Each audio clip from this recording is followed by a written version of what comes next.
All right, guys, we are live.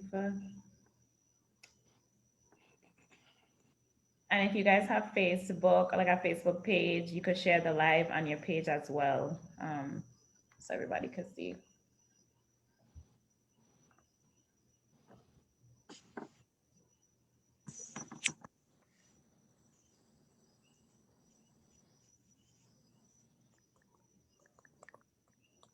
All right, we are live, so I'm gonna start sharing a little bit and then go from there.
All right, guys, so we are gonna go ahead and get started with a small prayer.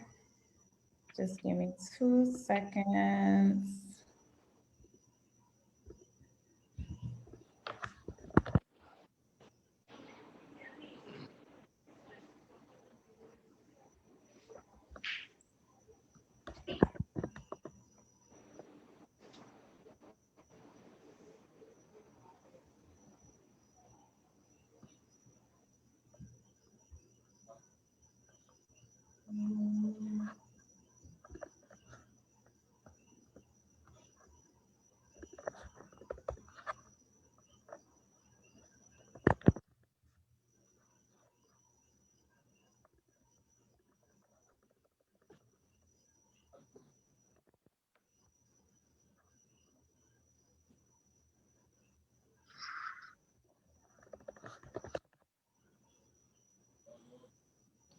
All right, everybody ready?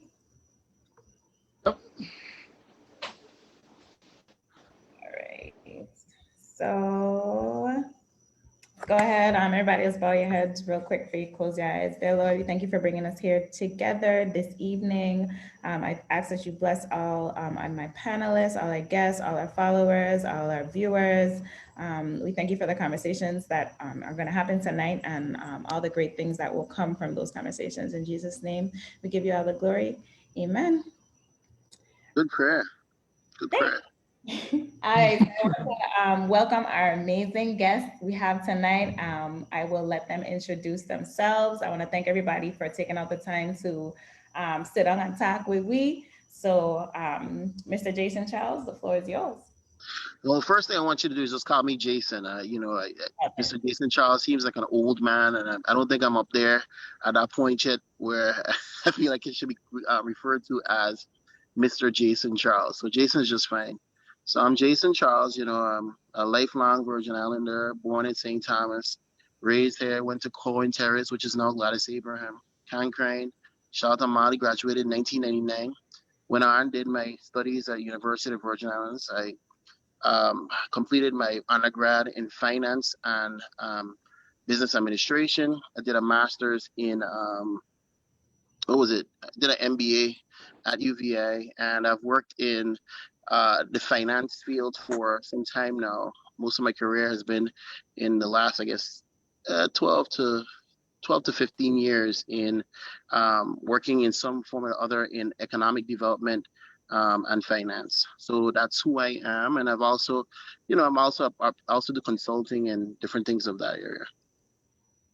Awesome. Thank you so much. Thank you for being with us. Thank you for taking the time. And we look forward to hearing some more from you. Jose, Mr. Jose Penn. Yeah, good evening.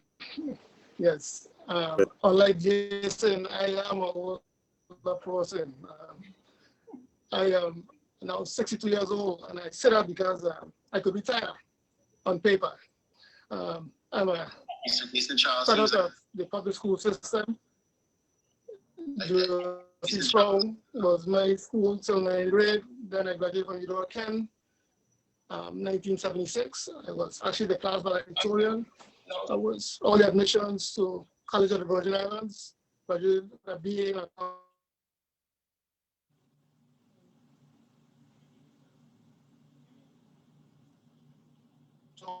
writing invoices and doing billing, and that motivated me to become an accountant. I've served on various boards and commissions over the years. I currently serve on the EDA board, Board of Land Use Appeal, and through wanting to do public service, you learn a lot and you can give back to your community. My greatest passion though is my grandchildren. I have 8 of them. 2 of them live right below me, so they get a lot of my time. And we should work on a legacy for them, and hopefully we can make it happen. And I appreciate being on this panel with Pressure and Jason, both of whom I've known for a long time. Thank you. Bless.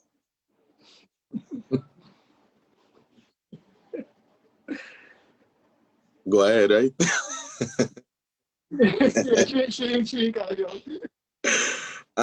Yeah, my name Delano, known as Pressure Busspipe, around the world international reggae artist, born and raised in St. Thomas, USVI, went to Lockwood Elementary School, went to Adelita Cancrine, graduated from Charlotte Mali High School in the year 2000, went on to do music, after high school, it was just a musical journey for me. I released my first album in the year 2005 with Dean Pan in St. Croix. After that, I released my second album right after my first hit single internationally, Love and Affection, in the year 2006. So from then it was history. I've been traveling around the world representing the Virgin Islands for a very long time. And doing music that I love, and liberating people, having strong Rastafari faith, and standing up for truths and rights for the people within the music, and being there for the youths them as much as I can, and making myself available, within the divinity. So Pressure Busspipe, within oneness and all genuine support, love. Yes, awesome. And actually, I wanted to mention. I know you said that you are, very involved with the youth and young adult, and you actually did a video. You were part of a video for the graduates, 2020 graduates here in St. John. So that's just to say, you're very involved. And, I literally called you 24 hours ago, and you were like, yeah, Sodomo, you're down for it. And so definitely appreciate that. And you have a huge influence on us. So, I appreciate you. I appreciate everyone else. Jason and Jose, I appreciate you guys being here tonight. So, Jason, tell me something that some most people don't know about you. I guess most people, they see me, and when they see me, there's this natural like thought that I'm not shy, and I'm actually like very very like a shy person, but I always come off as like very out there because I always want to be the first one to say something so I could become reclusive and go back to where where I feel most comfortable in my space.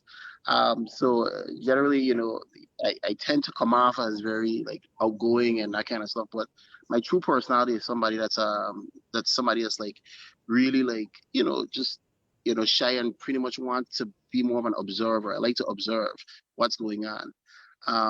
But you if you know me, you know that when you see me I step into a room, I'm always the first one to talk because I want to get it done. I want to get it over with as fast as possible so that I could go back into my reclusive zone where I feel more comfortable. So That's my interesting. personal That's very interesting. yeah, it's different. Yeah. Different.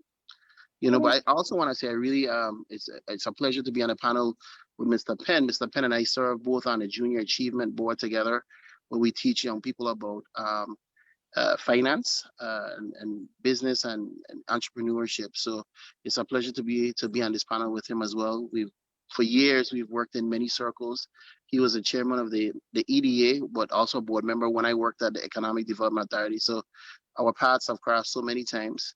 Um, Pressure, of course, we went to school together, Charlotte Mali. It's such a small community, and I love that about our community. But one of the things that really really is impactful is that from the Virgin Islands you have so many people that have made a worldwide mark, a global impact. What Pressure has done for the music industry, what Emil Griffith, what uh, what's the boxer? It's escaping me now. Julia. For a small Julian Jackson, yes, for a small community of 150,000 people, over the years we have made such a tremendous impact in entertainment, sports, art and culture.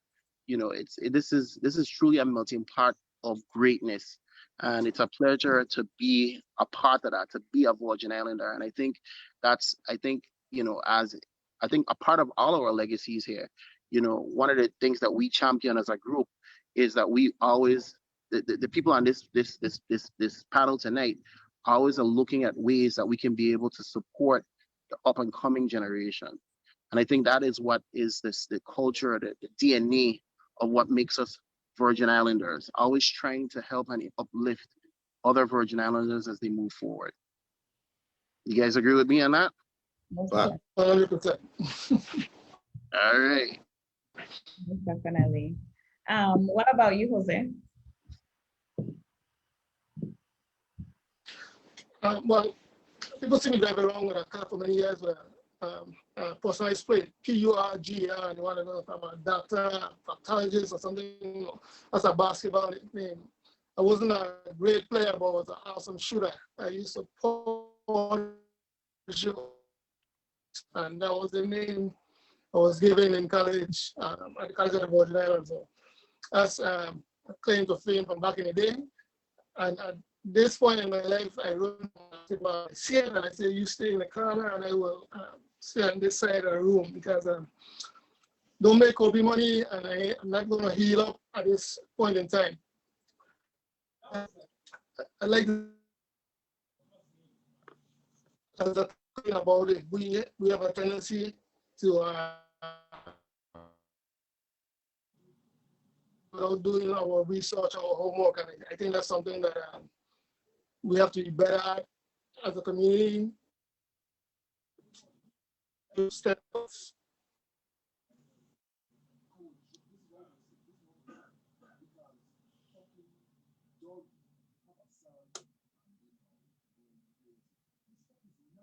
until I have the facts. A lot of times you'll be surprised when you do research that what you think is about something actually great for you. So that's just a word of advice. You're frozen.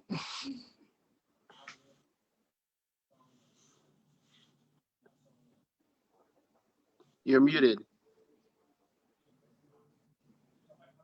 Dior, you're muted. You were saying something, Dior? Oh, I'm sorry. Could you guys hear Jose? I'm just coming in kind of scratchy on my end. Could you repeat your word of advice? Your connection was a little I'll try it again, no problem. I was saying that one of the things I've learned over the years is that we sometimes take a position on an issue without doing the research to understand sides. And my advice to know the lay of the land before you make a move, because you can hurt yourself by something that is actually good for you, you think it's bad. And I've seen it come to fruition many times when we have federal programs come through the territory and we think, well, it isn't for us. Sometimes you can read the whole packet and you'll see that there are exceptions for our reality. So I just think it's something that board journalists need to pay attention to. As an economic developer, being on the area board since 2004, I was like, tax incentive, what is that for? Well, the intent is to create a diversified economy. And it's not going to happen without our workforce. And that's us. We have to invest in ourselves. And, this place is not easy, but it's home. And we're the ones that have to make it work. So definitely do your research and take time to understand the issues. right. Okay, thank you. Pressure? Yeah, blessings. We ask, what is something that Most people don't know about you. All right. I don't think most people know that I could be a comedian sometimes. Like I is a real comedian. I like to crack jokes. I just unnatural. Like if you know my father and he was a comedian, the apple don't fall too far from the tree. It does, that's one of my hidden treasures. Very interesting. But I like to play pool. I'm a very, very good pool player. I meet up with, I don't play a lot with people all over the world, but I play with some top people and like my, so yeah, sorry about that phone call coming. Yeah. So I play with a lot of people that really respect my game, like everybody I played with, who I think is real top players, So that gave me a vibe too. Like I really, really love to play pool and enjoy that. And I play pool every day too. So it's like I own a pool table, So I always learning new tricks on the pool table. And, sometimes I think like I might end up playing professional pool one day. This is separate from the music now. You know what I mean? Right. So yeah, I just find a joy in it. It's like a medicine, it's like a therapy for me too, Yeah, that's about it. Apart from the real mission, the music and, uplifting the people, which has been a journey all my life, Right. Awesome. Jose, I'm not sure if you're frozen, if it's just my screen, but it looks like your head is down. I think you're frozen. I don't know if it's your connection, but I know you have okay, it looks like he dropped off. He'll come back. Yeah, I think we lost him. I don't see him either. Yeah. Okay. So we'll keep it rolling. I'm sure he'll join back on. I think his connection was a little weak. So let's talk about some of the things that keep you guys motivated. They say that you won't always be motivated, but you have to learn to stay disciplined. So what are some things that keep you guys motivated in whatever your goals are currently, especially with coronavirus and how that has changed so much in just, just our lifestyle. What's something that keeps you guys motivated, especially now with what we're facing? Wanna go? You wanna go? Yeah, because the Pepper? Wi-Fi, the Wi-Fi was messing up. He's back. Yeah, it was a Wi-Fi issue. Okay, awesome. Yeah, I can see you much better now. So what we're talking about, they say that you won't always be motivated, but you always have to make sure that you stay disciplined. So I'm asking, what's one of the things, or a few of the things that keep you guys motivated, especially during right now with COVID and all the changes and challenges that we're facing. And it was just literally in a blink of an eye, our life was turned upside down. So what are some of the things that keep you motivated um, currently? Any one of us, or Jason first again? We You could want go to with go you first? first. We missed some of the stuff that you were saying before because of your internet. So you Okay. take it away. Okay. Well, for me, COVID-19 is just another problem because the Orman Maria was first. Last mom and dad after Orman Maria. A wife got sick, had to leave the territory. But through it all, being in a hospital with her and seeing conditions people are in, you realize that you're not alone and sometimes you're not the worst off. And what I do for a living as an accountant, if you don't get up and do it, it's not going to happen. You have to make it happen. I learned that early on in life. I come from parents who were from the BVI, came to the USVI, St. John specifically, with nothing and achieve a lot through hard work and perseverance, sacrificing. So I grew up seeing that. And I tell my children, you don't know who's watching, so try to always be your best. Whatever you're doing, the day your outcome might be the day your prize was coming. So I think that if you want it done, you got to get done. So you just have to show up. Most definitely. What about you, Jason? I think I think for me, from time I was young, I always felt like life is something that's gonna come with ups and downs, and you're gonna have your challenges. And so no matter what, you gotta stick with it, and you gotta figure out how to be dealt with the cards that you have and how to play those cards, no matter how bad they are, how good they are, and try to make really the best out of every situation. So I've always had like a view of optimism with no matter whatever I do. I always try to look at it from, okay, we're in COVID now. Well, guess what? We just came out of hurricane, so we're well prepared as individuals, as a people, to be able to survive just about anything. So for me, it was like, okay, this is going to affect a lot of my business. It's going to affect my my revenues coming in. So I looked at it and I was like, you know what? You always were told, save for a rainy day. Today may be that rainy day. So I was always prepared for that on that level. I think to be optimistic, when I look at the perseverance of my family, I look at my cousins, my nephews and my nieces. They all look at me for some sort of leadership. So I can't be like faltering, even if I'm a little bit discouraged or a little depressed. I always have to put on a stronger face because they're looking at me. They're inspired by what I do. So I think when you know that you have a level of responsibility, you have to push forward. However, you make it happen.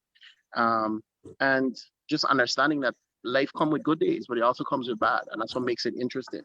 And your goal should be, as a person, how do I define myself? Do I look at um, the way that things are not going right? Do I look at my failures and look at that and wallow in my sorrow, or do I turn those failures into opportunities for success?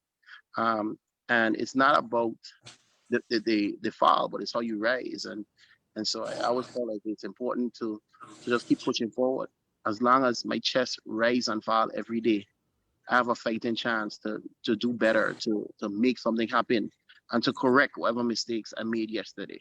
So that's how I look at my life, and And that's the viewpoint I think I'll take into the next 20 years or 30 years of my life.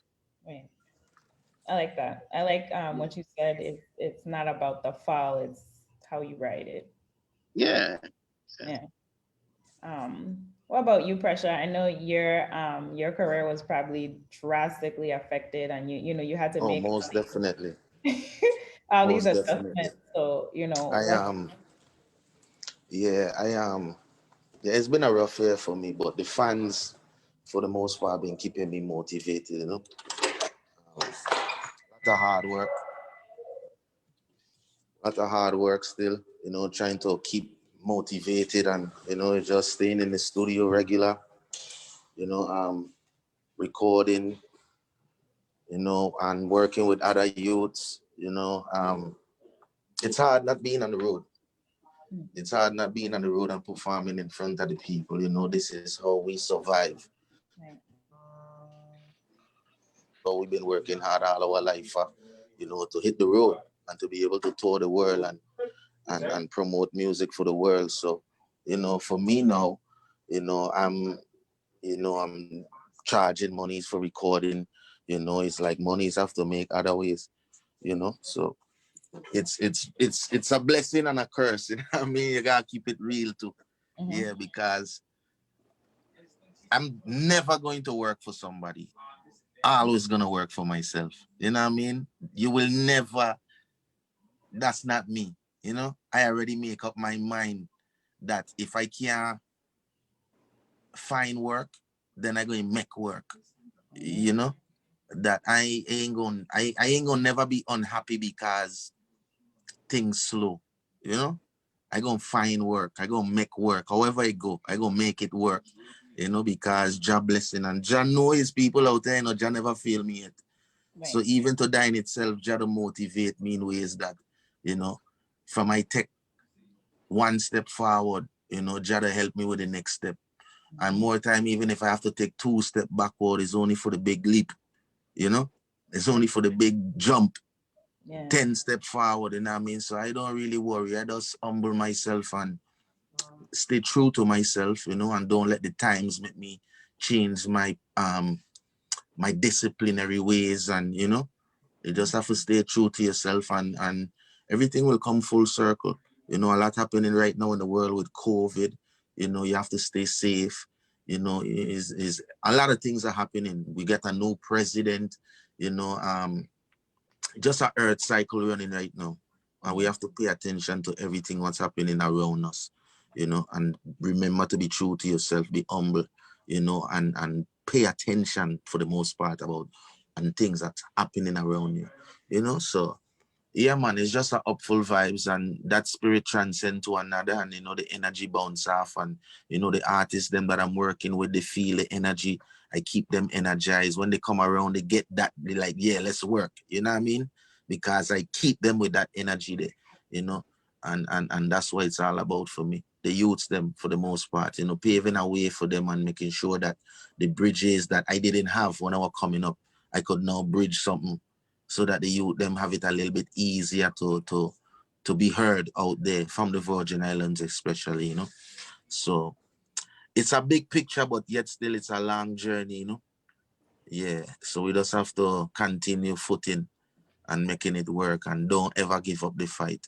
You see me? Yeah. Yeah. And I agree with you. I think that I with also want to compliment. go I ahead. want to compliment Pressure. I think that I want to compliment him, guys. I think a lot of his music has inspired so many people to keep going on, and I think that, without the music, the entertainment, that level, that's really what provides that inspiration for people. And I think that you're by far, that's what you do is really, really, really important, especially in times like these. So I want to also compliment you and tell you thank you for, putting out such great music and inspiring music to all of us, not just here in the Virgin Islands, but I travel a lot, and I'd be so surprised. I was in Mexico the other day, and in November, and I'm sitting at a little bar and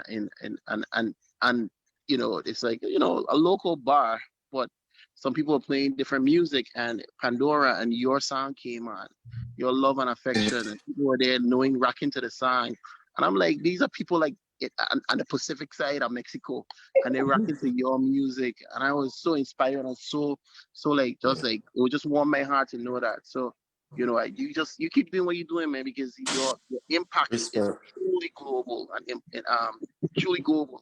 I don't even think you know your reach yet. I know you hit your pinnacle of your success yet. So keep doing what you're doing, bro. I really appreciate your work. Respect, man. Give thanks, Big up, big up. And I think also, it's very inspirational because you mentioned that, you will never work for anyone. And I don't know if our viewers know, but Pressure used to work Starfish. Yeah. Right. So that's so motivational to know that, you come so far and you haven't even, like Jason said, you haven't even reached your peak. You know what I You mean? know? So Yeah. So I just it's had to just my goals. I have to set my say, goals, and I know that, for the amount of work that I already put in is like I have to remain working for myself. I have to even create jobs for others. You know what I mean? So I'm speaking for me now, you know. I had to work for somebody at one point in time, you know. So now for me now is like create jobs for others, other young people to be heard, and especially in this field that I do, you know. Yeah, it's still a job, it's still a work, and it takes persistence and determination and compassion and passion, I like to, yeah. so okay, let me get to the viewers. They have some questions here. Again, yelled at. What are some what are some suggestions that you guys have for the youths of the VI is one question. And then we have Mr. Brian Boyd. He said, how do we get the youths to save for tomorrow by planning for today?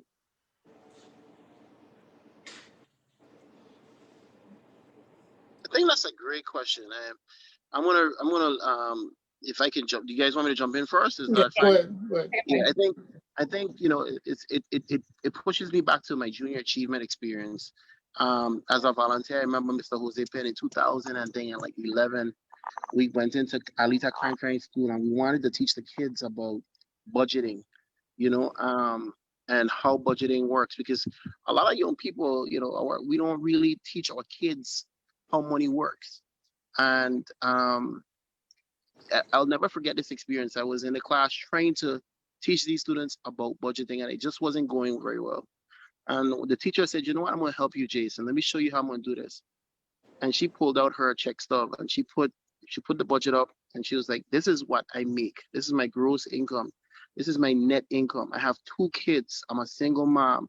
This is what I pay per month in food. This is what I pay per month in rent. This is what I pay per month in gas. This is what I pay per month in WAPA." And at the end of the day, when the kids saw how much money she was putting out, and she had like a negative, I think like a negative like $14.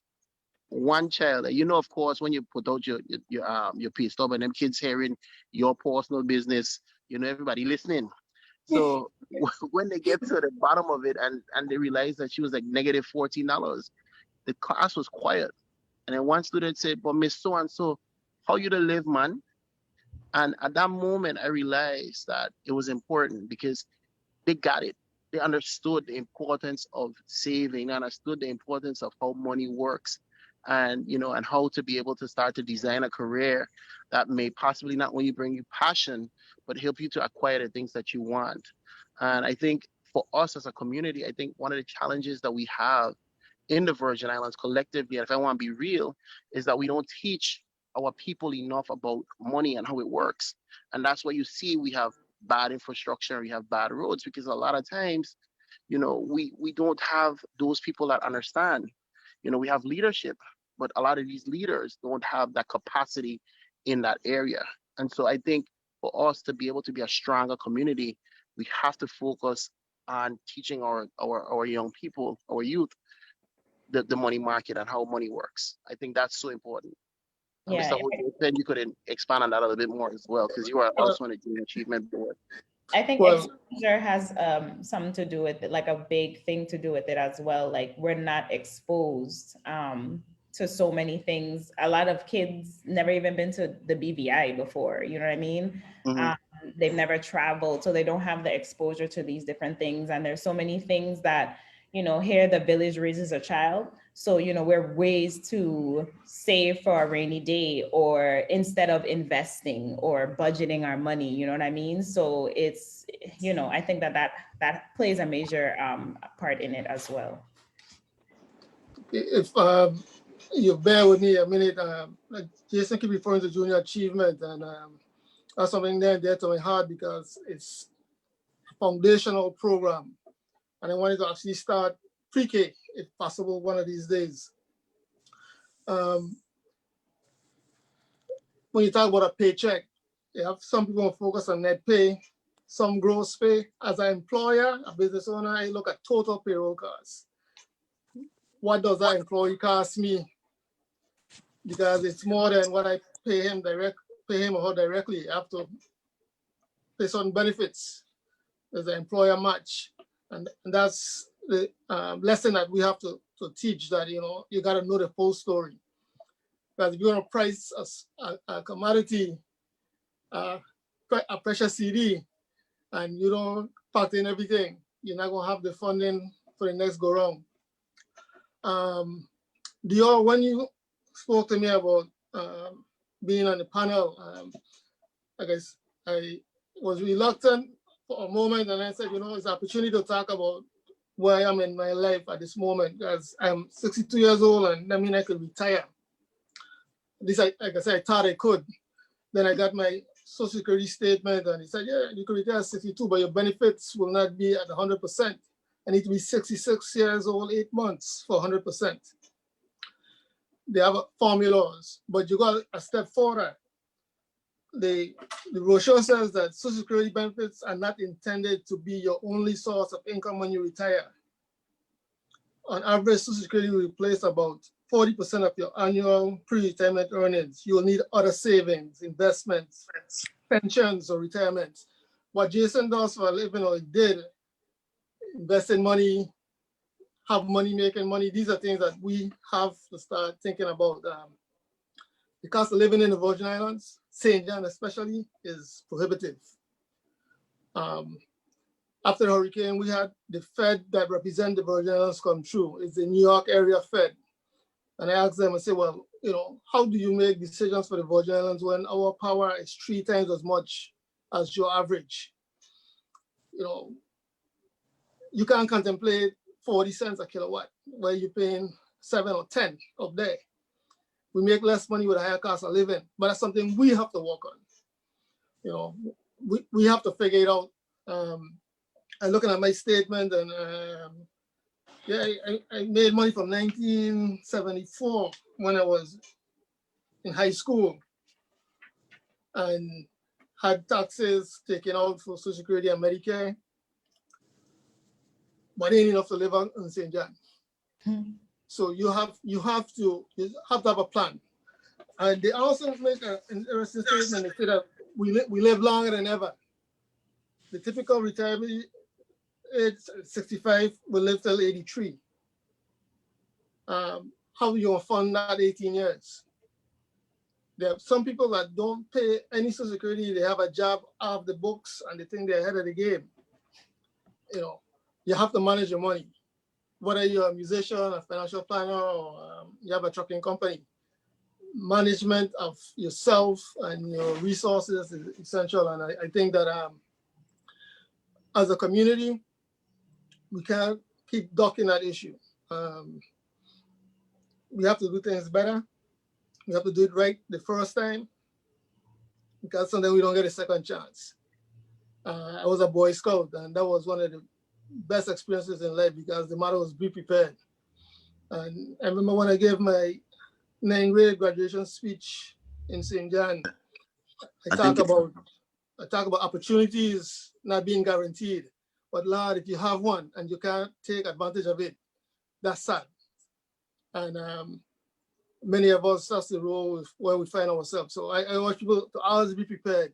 Take advantage of any opportunity that you get for education. Could be Google, could be UVI, whatever it is.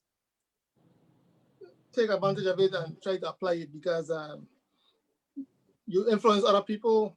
And like me, I have, like I say, 8 grandkids, and I want to hopefully be able to leave some kind of legacy for them, some opportunity to make it a little easier for them, you know. So that's one of my goals.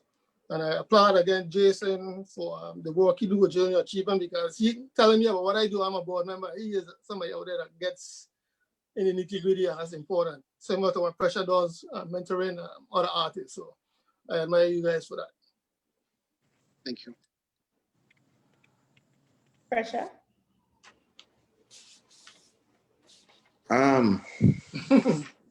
Talking about saving money, you know, I don't really have the education like these brethren are talking, you know. But one thing I from the ghettos, you know, save your money, put something down for a rainy day. That's real talk. Me ain't got no educational way or no proper way to tell you. I telling it to you as it is, you know what I mean? Save what you can for a rainy day. Straight. You know? You always gonna have a time when you're gonna need. You know, time's gonna come when you ain't gonna get no work. I as an artist, things is up and things is down. You know, you have shows, sometimes you don't. You know, but when you make money, you have to put aside money for a rainy day. Right. That's the only logical way to do it. Because ain't nothing guaranteed forever. You know, look at this now. And nobody saw COVID coming. You understand what I'm saying? Nobody saw it coming. So this year proved to like who the fittest will survive.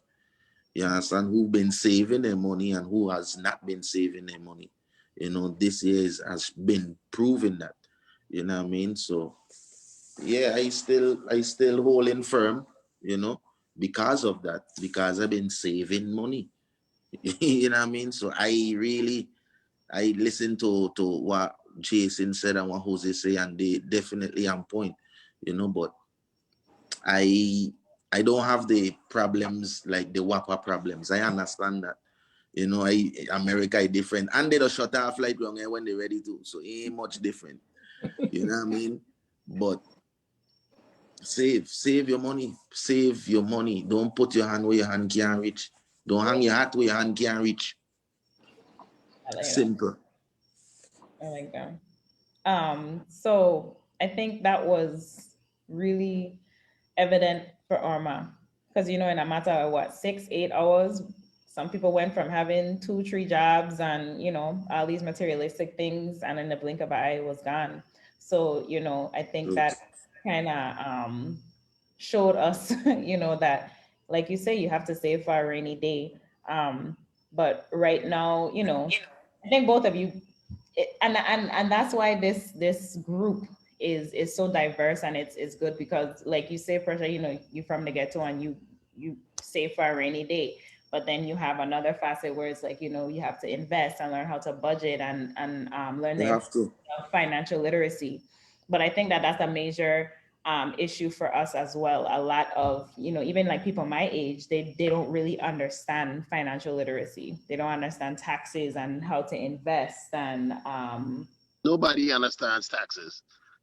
It's a okay, so complicated then thing. we have some questions from our viewers. How has family and community played a role in where you are presently?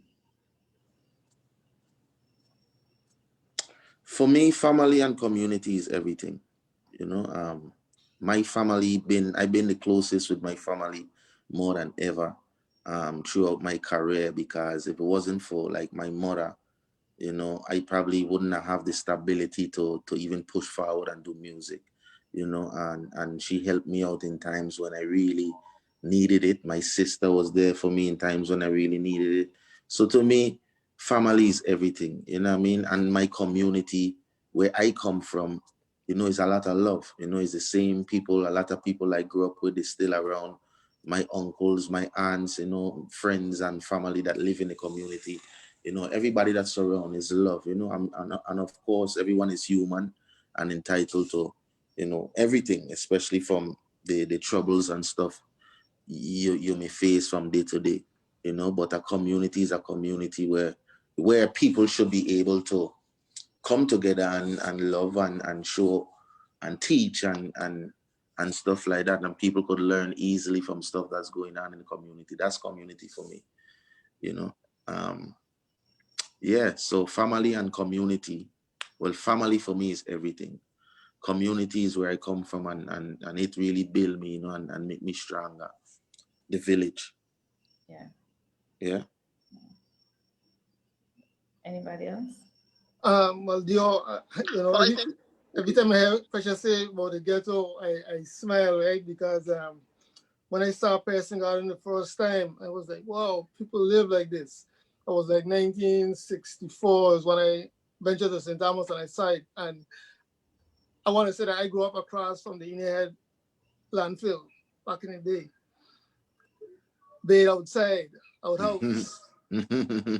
And my father heard me complaining one day. It was 5 of us living in 2 rooms. And he took me to the BBI where he is from. He said, boy, this is where I come from. 15 people live in 1 room. The lesson was, dude, you need to hush your ass and get in gear. And I was a youngster, and I tell my kids a story. I hope they tell their kids a story so that they're motivated to understand that where you start is where you end up. know, and the journey is important. And our surroundings, the Virgin Islands is called paradise, but we know it's hard. It's beautiful, but it's hard. And the best thing about it is us. The worst thing about it is also us. I made a decision early in life. When I look in the mirror, I don't like the person that look back at me. I hold myself accountable. I might tell you that it was full of crap today, but I don't lie to myself. You have to own it. And I've been one type of family. I had my parents till they passed in the last 2 years, my whole life, guiding, supporting. I have a wife, your cousin, 38 years married, and I don't know where I'd be without that support, that motivation, and then my kids, and all my grandkids. So, and then you have the extended family. You can't go on the street and don't be respectful. At least when I was growing up, you had to do it. I would get a report. I go up in Cruise Bay. My mother don't have a phone. They stick the broom hitting you. I say you get it. How does she know that grapevine was something else back in the day? So we really had a community that raised us. And the key is, are we going to keep that going? Are we going to be part of kids' life where you're willing to, when you see something you don't like, you constructively try to let them know maybe that isn't the way. It's hard because they cut you quick nowadays. We will hold our tongue, they don't hold it anymore. But we cannot not engage. We have to engage. And the best thing I can say about us is also the worst thing, because we're going to make or break this place. And we have to stop making excuses about what we can't do, because when you do enough research, you realize that Virgin Islands, every part of the world, in every government agency, every type of business, we have the history. But the key now is, how do we make it work for it to work home? And it's not easy. We live in a system that is not us and don't even understand us. But we need to take the time to learn it. And I want to make a little plug to something that the EDA is spearheading, which is the Vision 2040, a 20-year plan for this Virgin Islands economic plan. In the community asking questions, you have a consultant, and they're asking questions, trying to understand what people want. I will urge people to try to engage, because economic development is about the improved quality of life. It's not going to happen if I need a service, I want Dior to do because she's my cousin and she's from here, but she ain't delivering. What do you think will happen? I'm going to go to somebody who won't deliver. And like I said, we need to be able to deliver. And I mean, hold me accountable, hold each other accountable. Let us make things work. But like I say, learn the system and then use it. Thank you. Well, I actually think that's a great question. What that is in terms of your village. As Pressure talked about the approach of a village supporting all of us. I think the impact for me was definitely not just the family, but the strong community that we have. I still know all of my elementary school teachers, and I see them from time to time. And I think what has been so good about the time that we came up was in the 80s and 90s, because I was born in the 80s, so the 90s was really my fundamental teenage years. Um, I think having that strong connection where you still kind of had somewhat of a grapevine that Mr. Jose Penn had, somewhat of it, and still having the influx of technology that we had, where you have more phones and internet and that those systems in place, you got the best of both worlds. But what remained solid was the small community. We still had individuals where we live in a community where we know who our governors are, we know who our senators are, we know who our bankers are, we know who our professionals in our community, our teachers, everybody. And so that's that nucleus, I think, was so good in terms of being able to tap into um, different role models that you can be able to acquire skills from. And I think the benefit of it as well is you kind of, as an adult, you still look up to these individuals. You're going into the grocery store and you go to Cashless or Plaza Extra, and you see your former principal, your former teacher, and you have this sense of reverence or this respect that you have for them, because you know that they were the ones that put you in a position to be where you are today. And even at times when you think about decisions that may come before you that may not necessarily be in may not be in the best interest of or fair to our concern, you think about those people and you think about how they would think about you if you made a decision that was not in the best interest of everyone. So you still have that level of respect. I try to make sure that when I out, I try not to be used, like, unless I'm within my family circle or with close friends.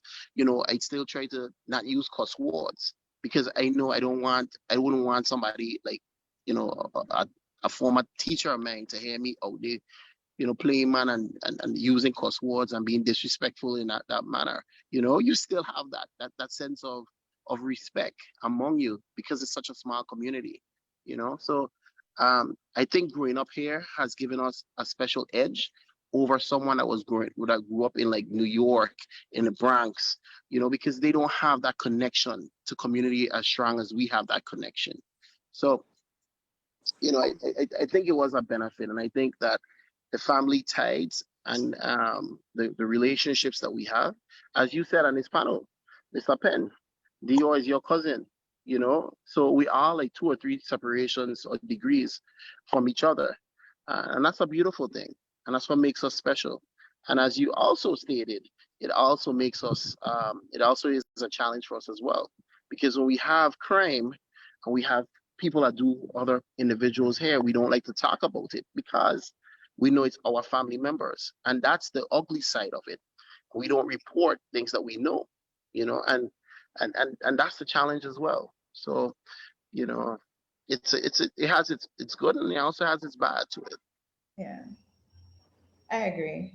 One thing, like for me, it's funny because this morning in my office we were talking about our grandparents, and one of my coworkers and close friends, she was talking about just kind of going down memory lane and talking about things that her great grandmother used to do. And we were saying that it's crazy because the healthcare here isn't the best. So you want to, the first thing to do is, if your grandparents sick, you want to send them to the States. But then you have situations where you may have a grandparent that may be struggling with like dementia, or, they're starting to lose their memory a little bit, and they might get out of the house and go, walking down the road.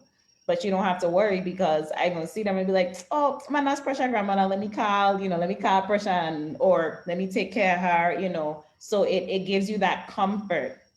I feel like that's something that our community offers for us, is that comfort of just knowing that we're gonna be all right and that we're gonna look out for each other. So I think it has its difficulties, but at the same time, it definitely has its benefits and its things that keep you around, and things that you kind of, I guess, take for granted. So um, yeah. Yeah. I have another question. How do you guys make, okay, wait, I'm gonna go back to that question. So Ms. Darice Valak said, son, brothers, and fathers are losing their grip in our society. 6 feet, mentally ill, jail, and the likes. What will you say to one who is walking the thin line? Keep Jah in your heart and your mind and your soul, everything. You know what I mean? Never go without Jah. You know what I mean? Without Jah, you're nothing. You know, a lot of people wait until they failing and they faltering to remember Jah, you know. Yeah.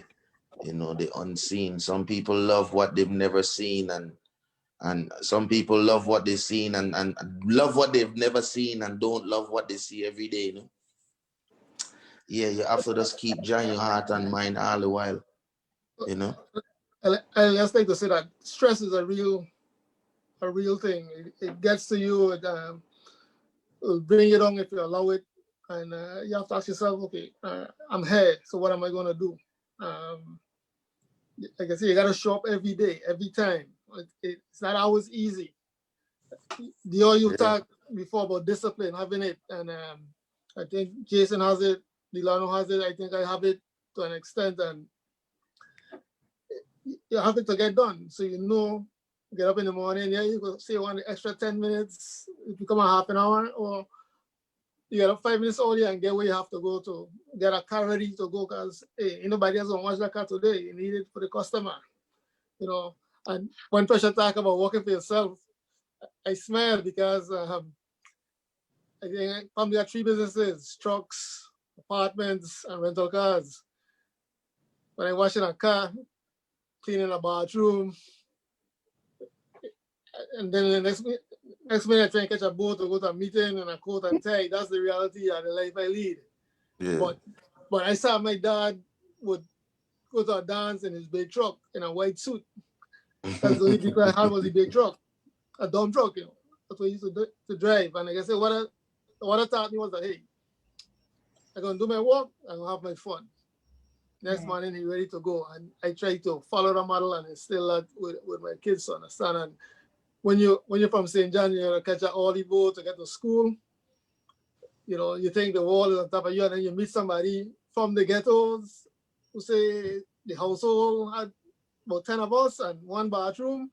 You gotta get up early to make sure you get your space to be to school on time. So we all, no matter where we come from, our stories have so much similarities, but the key now, you gonna be the difference in your life and then be the example.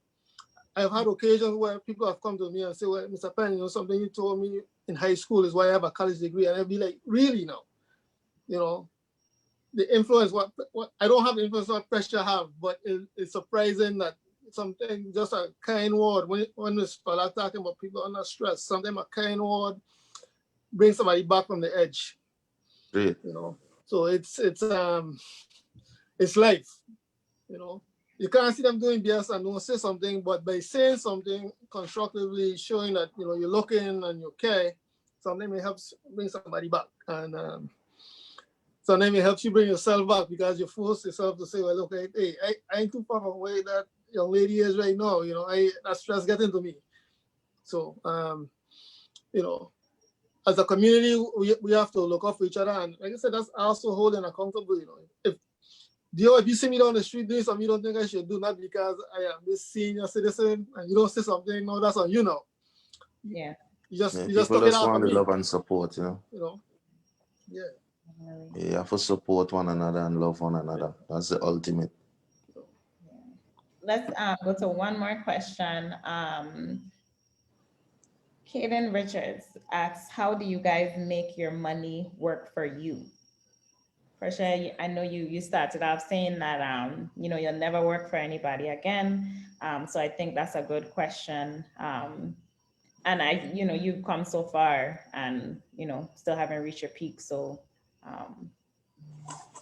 yes, that's a tough question. I need to catch you off guard with that one. That's a tough question. I actually just record and put out a lot of music, you know. it doesn't cost me to record and put out music. And that's how I generate funds from the Apple Music and the Spotify and the different digital streaming platforms like that. My royalties and stuff like that comes in every 3 months helps to sustain me and stuff like that. So, even knowing that you have royalties coming in, and the more you put out music, the more your music become heard, and then it plays on different streaming, and then you get paid for that. So that in itself is an inspiration to keep working and, working to see a bigger check every 3 months. Right. That's for me. This is the ways of an artist and musician. So, is many ways for us, but we really don't have it like hard. We have to put out the music and, and then for artists that really coming up and haven't really gotten that international success, they will have to get it they will have it a lot harder, because they're still building their fan base and stuff. But for me, that has built a fan base over the years, who I always look forward to seeing Pressure Bus Pie put out something and supporting that.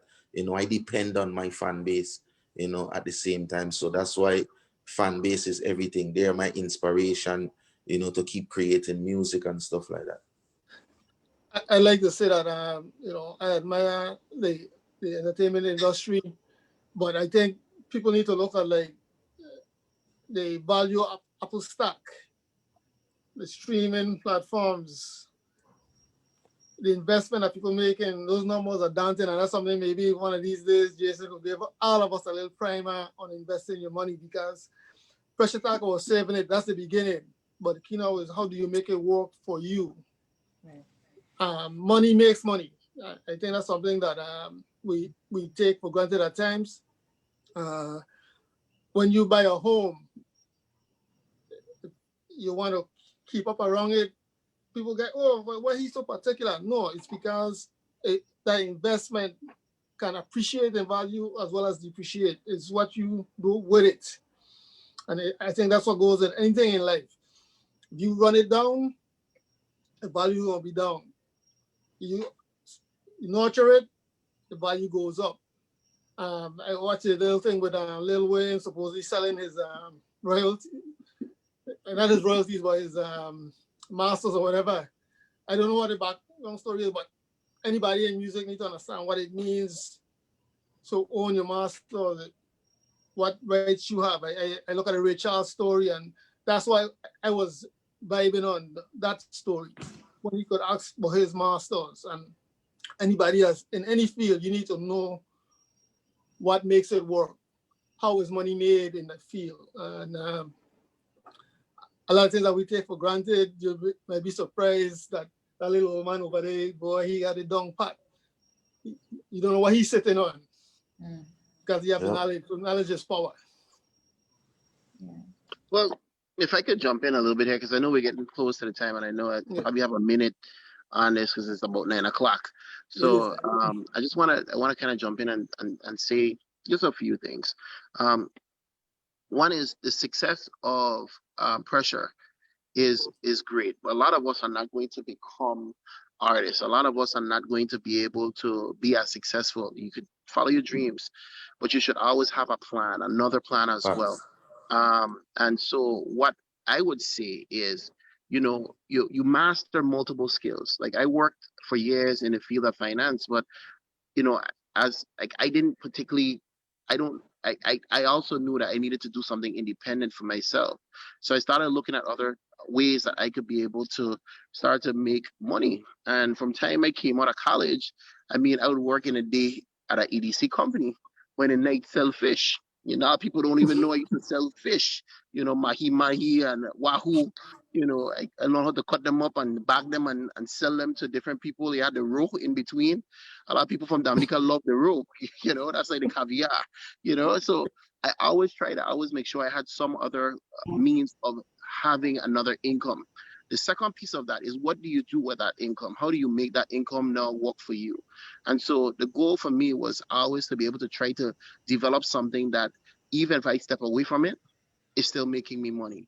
And so I would encourage any one of us now that there's so many ways now because of the age that we live in with the advent of the kind of technology that we have now, that you can be able to create opportunities for yourself that are internet-based businesses. And how do you be able to benefit from that? So I was talking to a teacher the other day, and she was telling me, all I could do is just teach. That's all I've been doing. And I said, have you tried to do research how you could be able to set up, um, uh, you know, a website that can be able to do tutoring for classes, while during COVID. And so she was able to set up something like that from right here in the Virgin Islands, and she had different hours, different schedules, and was teaching students across the United States during COVID as well. You know, so there's a lot of opportunities here, and you just have to be creative about it and be able to figure it out. But I want to thank everybody for allowing us I want to thank you for allowing us to be on the panel. And I know we run out of time, and I do have to go now. So I want to thank you for that. Jose, it was a pleasure seeing you again. Pressure, good talking Yes. to you. All right, bless. Let's up. We'll talk again. Dior. Much Thank love. you, Yeah, man. Jason. All right. Take care. Mr.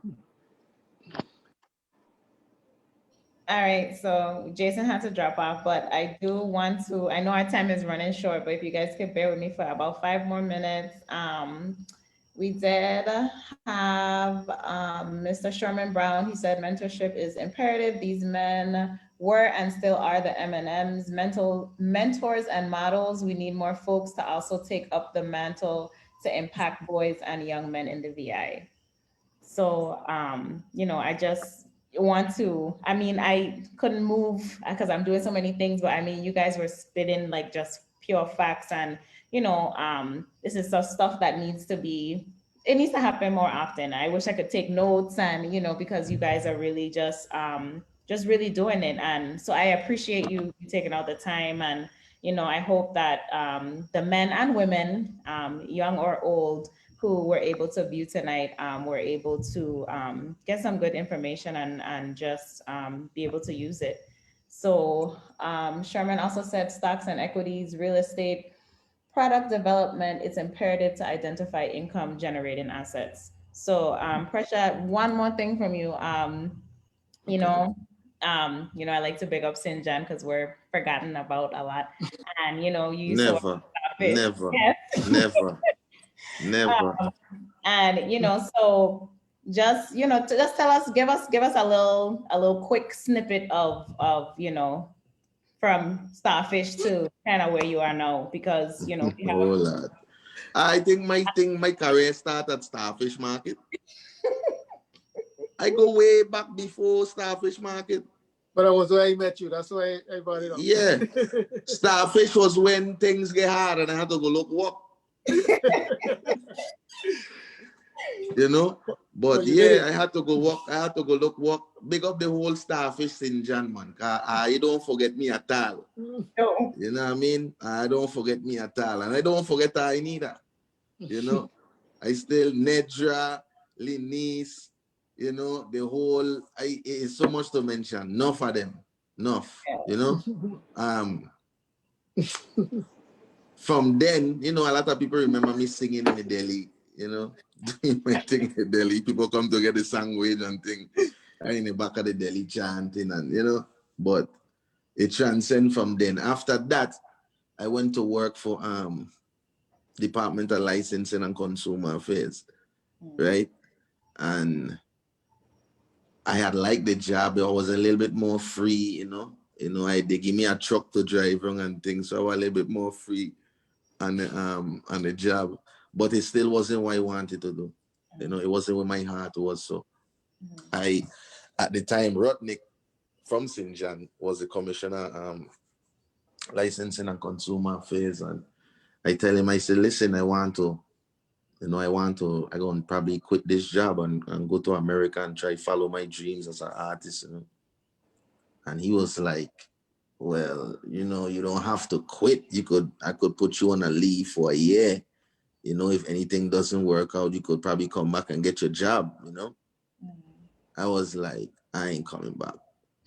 You know what I mean? I tell he straight up, like, I ain't coming back, Like I got to fulfill my heart, my dreams, and that was the last time I ever worked for somebody like that, you know. Wow. I just was my mother. That's what I was saying. My mom, she had believed in me to the point that she was like, listen, make sure you're doing what you say you're going to. You say you're going to studio, you say you're going to record. My mother always want to hear the song them.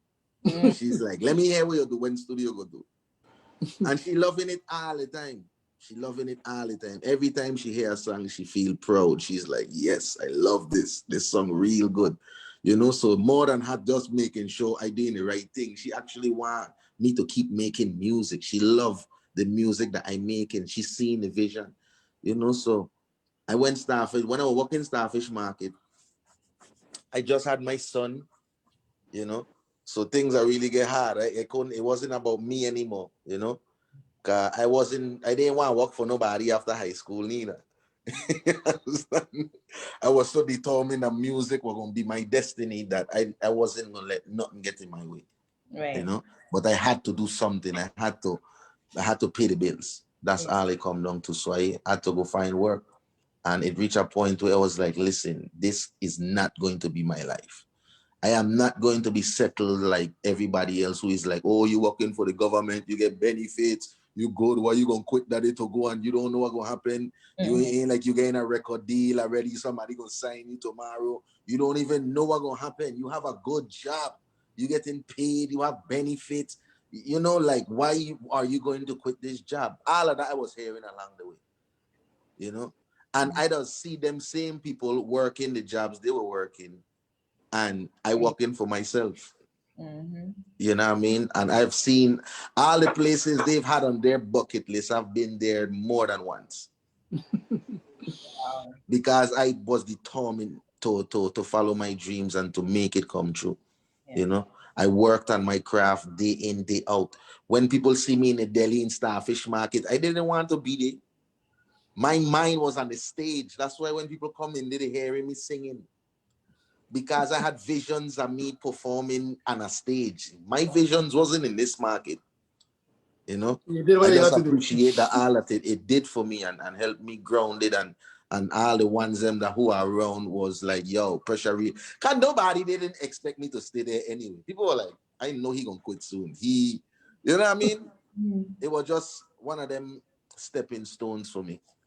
Yeah. You know, and I truly grateful for it, for everybody who seen the journey from very young and could always be like, yeah, I remember pressure when he used to do this. I remember, yeah, God, that's what it take. You know, it take for people to see the village. They have to see. You know? I can't just come and talk about all what I do and nobody don't know. When the people come up and could attest and say, yes, I see pressure doing that. I remember when he used to be this. I remember when he used to be here. It's the community have these stories. They seen my stories.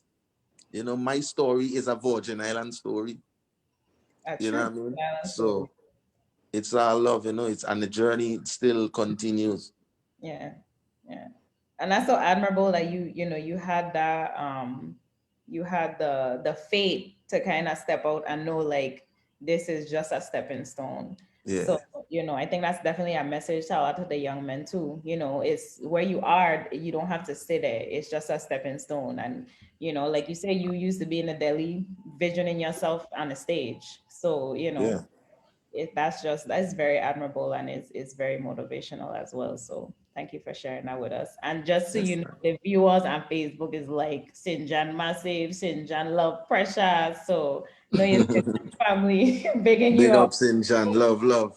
Don't know. Thank you. Yeah. So thank you guys again. Our time is kind of short. I don't know if there's anything else that you guys want to say. Oh, pressure. I know I had said the last thing with the last wait. This is the last question. So I know you in ATL now, right? Mm-hmm. So what are some like differences with the ATL living from, you know, VI living as far as pros and cons? Like what are some things that you appreciate with ATL but you know you can't find here or vice versa? Man, I only here because at the music industry, and this is a job for me. I ain't trying to get caught up in this place, you know. Is nice, is really the place for me right now, business wise, you know, but my heart is in the Virgin Islands all the time. You know, I want to be on the island. I want to be on the beach all the time. I just want to be enjoying my island. You know, I want to live like how when the tourists them come to the island. I want to live like that too on my island. That I just be up there like no one picture the beach. I'm ready to go home. You know, I want to be with the sun, the light, fire, that sun, the burn hot. Yeah. You know, so this is just a phase right now for me, just getting this music part and setting a real foundation. This is where it's at for the business, for the music, you know, for the whole fraternity. Okay. Atlanta, Georgia. This is where it's at for me right now, the home base. But you know, my heart is the VI as far as my culture and my levity and lifestyle and you know, Virgin Islands. So Atlanta is basically just like another stepping stone for you. Yeah, definitely. Okay. Mm-hmm. Cool. Was there anything else you want to share with us? Thank you. I mean, you know, Just want to say, well, everybody keep safe. We get tonight. Yeah, everybody keep safe and all the best for the new year. And yeah, man. a lot of it is when we make it, you know. Yeah. You have its issues, but let's control what we can control. Yes. All right. All the best to you, my brother. Big up. Thank you guys so much. I appreciate Dior. it again. We'll close out with a quick prayer. Thank you guys so much. I really, really appreciate you. Especially first, I want everybody to know I literally called this man 24 hours ago again, contact with the manager, and then I had to call him, and he was like, "Whatever you need, I got you." So I really, really appreciate it. I mean, your pressure at the end of the day. So you know, I'm humbled and honored, and you know, I appreciate you. And love. You know, like please, and you know, I came through, so I really appreciate it, and I know everybody else does too. So you know, appreciate you. I can't say it enough. So all right, bow your head, close your eyes. Dear Lord, thank you so much for Pressure. Thank you for Jose. Thank you for Jason. Thank you for you know, all the advice and information that was shared tonight. I pray that all the young men and women are blessed with this information, and we're thankful for a better tomorrow. In Jesus' name we pray. Amen. All right. Thank you guys so much. See you guys. Bless. Big up to Sherman Brown. My neighborhood is in Park Street. Big up to Sherman. All right. All right. Good night, everybody. Good night. All right. Bye.